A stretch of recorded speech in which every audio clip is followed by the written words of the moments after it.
Dasma ngayon, hanapin namin si Joel. Joey. Pag naayos ngayon, punta naman tayo sa kanya uli. O, sige, kuya. Yan mga sir to, Hyundai Gitz na ano. Anong model to sir? 19. 2008. Yan. Blackout issue mga sir, walang display yung Udo, yung fuel hindi gumana, RPM hindi gumana rin. Yan. Yan. Naandar na yan mga sir pero hindi gumana RPM. Yung speed hindi rin daw gumana sabi ng may-ari. Blackout issue siya mga sir. Buksan natin kung tingnan natin kung kaya pang i-repair to. Kasi binuksan daw to ng electrician. Ayan, nawarak yung ano mga sir. Oh. Nasira ng electrician, nawarak yung kasi malutong to eh. Kaya kailangan dapat mag-ingat sa pagtanggal nitong panel gauge ng Hyundai Gitz kasi malutong yan, babasagin kasi yan mga sir. Kunting pagkakamali mo ng pagtanggal ng tornilyo mga sir, warak yung dito sa ibabaw yan. Marami nang nag-DIY na gustong tanggalin to mga sir, yung sa panel gauge ng Hyundai Gitz. Nawarak yung dito kasi hindi yata iniingatan yung pagtanggal ng tornilyo.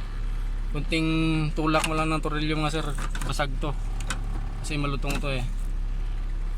Yan, subukan natin mga sir na i-repair tong itong panel gauge. Yan, ito na mga sir yung panel gauge ng Hyundai Gitz 2008. Yan. Buksan natin ito mga sir. Blackout issue siya mga sir. Bali, may tumingin na raw na electrician nito. Sabi ng may-ari.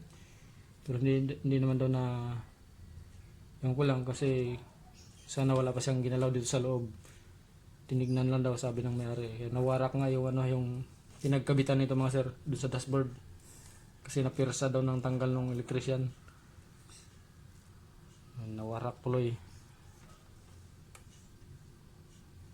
Subukan natin mga sir na i-repair to kung kaya pa i-repair.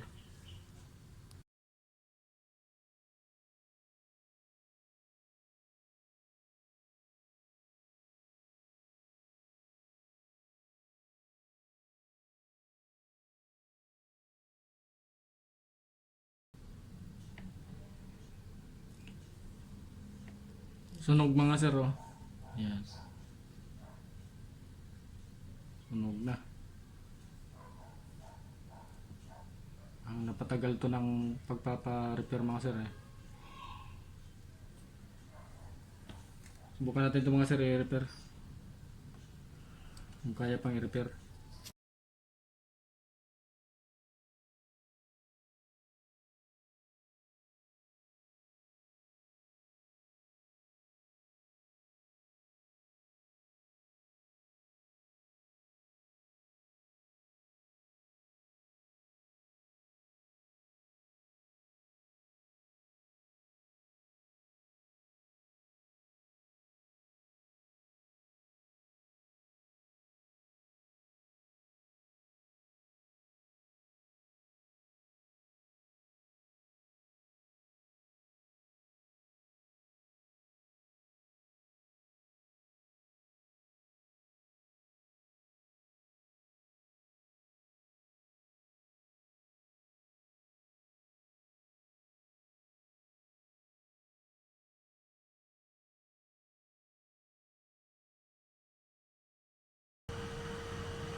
Yan mga sir, ito na yung yung panel gauge ng Hyundai Gitz na blackout issue. Ayan, okay na siya. May display na yung Udo, tapos gana na rin yung RPM. Yan. Tapos yung fuel mga sir, okay na, may gas pa pala sila ni sir. Kalahati pa mahigit sir. Malalaman na namin, hindi namin malaman kung magkakarga na o hindi. Okay, manghuhula kayo nun eh. Tapos Laging karga ng karga. yung temperature sir, lumabas na rin yan. Parang meron din yan dati. Wala.